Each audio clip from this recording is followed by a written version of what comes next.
Bonjour, c'est Amel Léger. Aujourd'hui, je viens de parler de l'enfant intérieur. Alors, on en entend parler partout de l'enfant intérieur. Là, je ne vais pas t'en parler comme on en parle partout. Je vais t'en parler comme moi, je vais le rencontrer avec l'Akasha. Comme moi, j'emmène mes clientes à entrer en interaction avec leur enfant intérieur. À quoi ça sert? C'est simple, ça sert juste à aller réparer des blessures du passé. C'est tout, c'est pas plus compliqué que ça.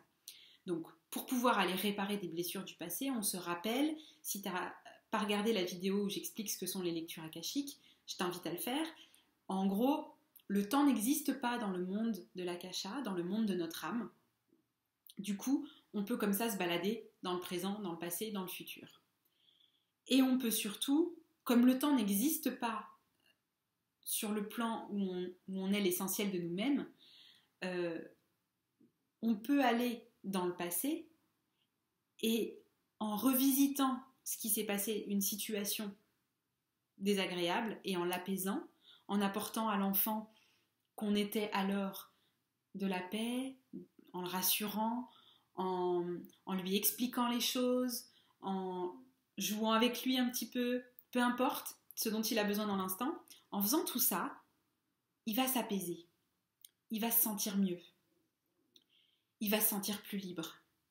Et cet enfant-là, quelque part, sur un plan où le temps n'existe pas et où en fait tout est en parallèle, eh ben, il va avoir l'état dans lequel se sentira cet enfant intérieur à la fin d'une séance, par exemple, ou après lui avoir apporté une libération, va avoir des répercussions sur tout ce qui s'est passé entre l'âge de cet enfant et le présent, et même jusque dans le futur d'ailleurs. Et c'est en ça qu'on réécrit l'histoire, et je trouve que c'est complètement magique.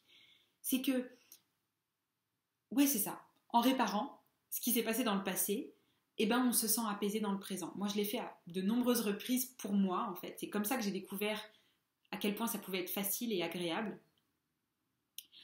Ça m'a permis de comprendre des choses. Il y a vraiment différentes choses, en fait. Il y a vraiment la partie compréhension. Cet enfant-là, il faut lui expliquer les choses, il faut lui dire, il faut lui raconter des trucs. Et puis, il faut aussi être là pour lui comme on serait là pour un enfant, comme on l'aurait dans le quotidien. Hein. Un enfant qui s'est fait mal et qui a mal, bah, on va prendre soin de lui, on va lui faire un câlin, on va lui faire un bisou, on va lui dire bah écoute ça va aller, ou on va lui dire ah, bah t'as mal, bah je comprends que t'es mal, bah oui, bah je comprends que t'es mal, tout simplement. Juste accueillir une émotion. Et tout ça, fait successivement bien évidemment, va contribuer à un adulte beaucoup plus en paix, ou un adulte qui ne va pas réagir par rapport à des émotions qui sont là enfouies à l'intérieur, qu'on a accumulé et réaccumulé et reproduit, mais qui sont apaisés. Donc, c'est pas un adulte qui va réagir et qui va tout d'un coup démarrer au quart de tour parce qu'il va y avoir une émotion qui va lui avoir fait blessure à l'intérieur. C'est un adulte qui va être en paix avec ses émotions. Alors, peut-être pas toutes non plus, on n'est pas non plus là pour tout réparer d'un coup, mais c'est un adulte qui va être en paix à l'intérieur.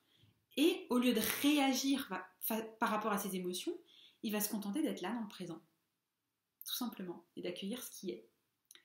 C'est une qualité de vie qui, en tout cas je parle de mon expérience personnelle, n'a pas de prix. Hein. Voilà. Bon, c'est tout par rapport à l'enfant intérieur. J'ai pas d'autres exemples, j'en aurais des quantités, mais je pense pas que ce soit très utile de donner plein d'exemples. J'avais très envie de vous faire sentir en fait cette espèce de voyage qu'on pouvait faire en fait. Et en fait, quand on va voir son enfant intérieur, on construit vraiment à l'intérieur une représentation, on se construit une image, une existence, voilà. On se construit une existence de parent intérieur. Et du coup, ce qu'on fait au début pendant des séances de lecture où on va revivre des moments de son enfance pour le réparer, et on revient et on vit, etc. Et où on a peut-être besoin de plusieurs séances, il y a un moment donné où ça devient facile, ça devient automatique et on sait tout de suite entrer en contact. Et on va savoir dans notre quotidien que, ah tiens, là, c'est pas l'adulte en moi qui réagit, c'est l'enfant. Donc on peut tout de suite fermer les yeux 3 secondes, aller sentir ce qui se passe, aller apporter ce qu'il y a besoin et puis repartir dans le quotidien et dans le présent en étant apaisé. Sans que ça prenne des proportions... Voilà. Ça, c'était pour l'enfant intérieur. C'est un gros sujet. Si tu as des questions, viens me les poser avec plaisir. Je suis là. Ciao, ciao, bonne journée.